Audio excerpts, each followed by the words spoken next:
wala po siyang idea na, kasi ngayon nga po sinabi namin na hindi po kami nag-uusap-usap about sa hindi na pagre-renew. Wala po siyang idea na hindi na kami magre-renew. Tapos, syempre, si Ate Rochelle, kapatid namin yan eh. So, nalungkot siya dahil nga ilan din kaming nawala, 6 din kaming nawala. Sabay-sabay. Oo, kumbaga parang sa emotional talaga, nalungkot siya. Then, happy naman siya kung ano man yung gusto namin puntahan, di ba? Okay. Basta hindi lang kami mapapariwara. 6 na poste ito eh, yung sabay-sabay na nawala. Kumbaga, ito yung mga talagang frontliners ng sex bomb. Meron lang akong tanong, huwag niyong sabihin na hindi kayo naapektuhan ng kwento na nagkakasino ang manager niyo. Huwag niyong sabihin na hindi rin kayo nag-isip. Minsan isang panahon na baka pera niyo na ipinasusugal niya. Aifa.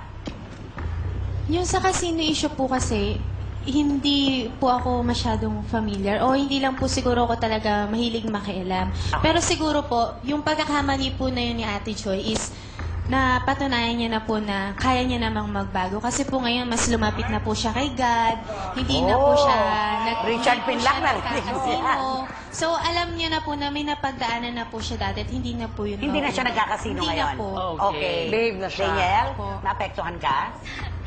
Noong una po, opo. Pero napag-usapan naman po namin yon. At saka, siguro po kung nagagawa mo po niya yun dati, siguro nililibang lang po siya. And hindi rin po namin naisip na yung talent fee or yung kinikita Oo, niya sa amin, ginagamit yung niya. ginagamit niya. Okay.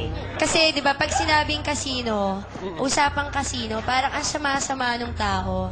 Di ba, parang, wag ganon. Kumbaga parang, bigyan natin sa Ate Joy ng chance. Si Ruben, may tanong pa? Ruben, meron pa? Isang hirit na lang. Kanina narinig natin yung mensahe ni Joy para sa kanila. Yung mensahe naman nila para kay Miss Joy Canto. Okay. Okay, message. Ako po, para po kay Ate Joy, gusto ko pong mag-thank you. Kasi kung hindi rin po dahil sa kanya, wala po kami dito. At, syempre po, malaki rin po yung natulong niya sa amin. Simula po nung nag-start kami ng sex bomb hanggang sa nandito po kami ngayon. Saka kahit po wala na po kami sa grupo, andyan pa rin po siya, pwede mo pa rin po siyang mahingat pag may problema ka. Saka, yung pag-guest po namin dito, actually po, tinext ko po sa kanya yun. Tas, Nirespeto yan. tumawag po siya. Ang sabi niya po, okay lang daw po sa kanya. As long as wala naman daw po kaming problema, wala naman daw po Hindi, magiging tsaka tanggapin kaso. natin ang katotohanan. Kung walang Joy Casio, wala kayo Opo. ngayon. May talento ang bawat tao na pwedeng ipakita, pero kung wala ang tulay, wala rin. Di ba? Si Joy yun, Daniel. Ate Joy, una-una po sa lahat, nagsasorry ako kung nasaktan man po kayo na na-misquote lang po siguro ako. And higit po sa lahat, nagpapasalamat po ako sa inyo kasi yun nga po, kung hindi po dahil sa inyo, wala po kami dito. Binigyan niyo po kami ng chance na ma-share sa ibang tao yung talents namin. Ayun, maraming salamat po. Okay. Sana po makapag-usap din po tayo Yvette? personal. Ate Joy, maraming salamat po kasi mula nung nagsimula po ako sa sex bomb hanggang natapos po ako, nandiyan naman po yung supportan nyo. At thank you po kasi sabi nyo din po na kung ano man yung tatahakin mo ngayon, susuportahan kita. Tsaka po, yun nga po, salita po niya sa akin, sana nga daw po, yun nga po, yung sa pagsusolo nga po, magtagumpay po. Oo. Ayun po. Si Rochelle at saka si Jopay, sila yung posting-poste talaga ng sex bomb. Comment Jopay. mensahe mo kay Ate Joy po. Joy. Nagpapasalamat ako sa Ate Joy kasi sobrang laki ng puso mo dahil para maintindihan mo kami na wala na sa sex bomb, para maintindihan mo kung ano man yung gusto namin gawin sa buhay namin, na talagang suporta na nandiyan ka. Yon. Yun. At naiintindihan ka namin. Kasi silang dalawa ni Rochelle, yung talagang Nagdala. yung ipakita at ipakilala ang sex bomb, sila yung ulo.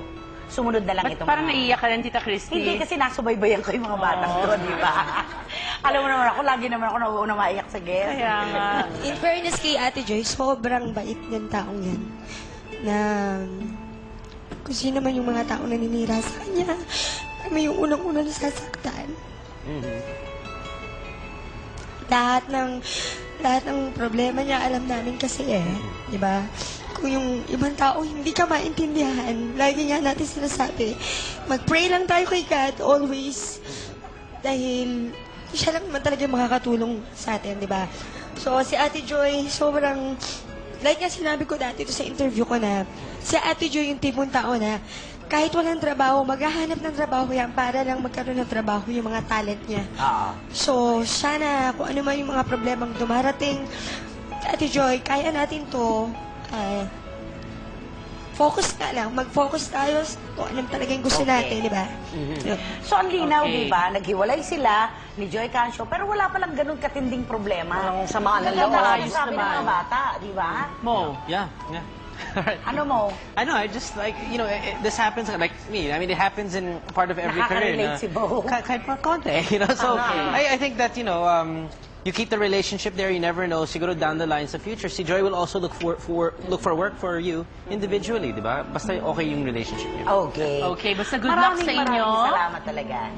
And Tita Christy, before anything else, I would like to thank Steven Deloso for my makeup, Brent Salas for my hair, Eric De Los Santos for my beautiful outfit I'm wearing today.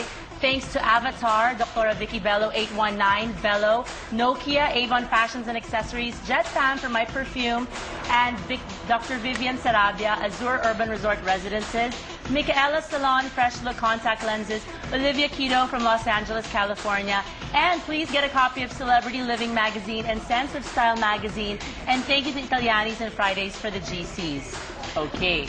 Alam mo, Rufa, ang daming panahong nakikita kita na napakaganda mo, pero walang tatalo sa hapon to. Napakaganda mo talaga. Thank you. Ang Barbie Thank you very lahat. Lahat mula ulo hanggang paa. Sabi ni Tina Roa, ang aking PA, walang mali sa'yo. Thank you Diba? very much, Tita Christy. Okay, so muli, maraming salamat sa inyo. At sana, may mundo pa sa kabila ng Sex Bomb. Lagi. There's life after Diba? sex, Mom. Okay. Thank you po, Pepper. Maraming salamat. And Good go. luck. Actually, yeah, oh, sige, hindi pa tapos, kaya tutok lang dito sa Paparazzi!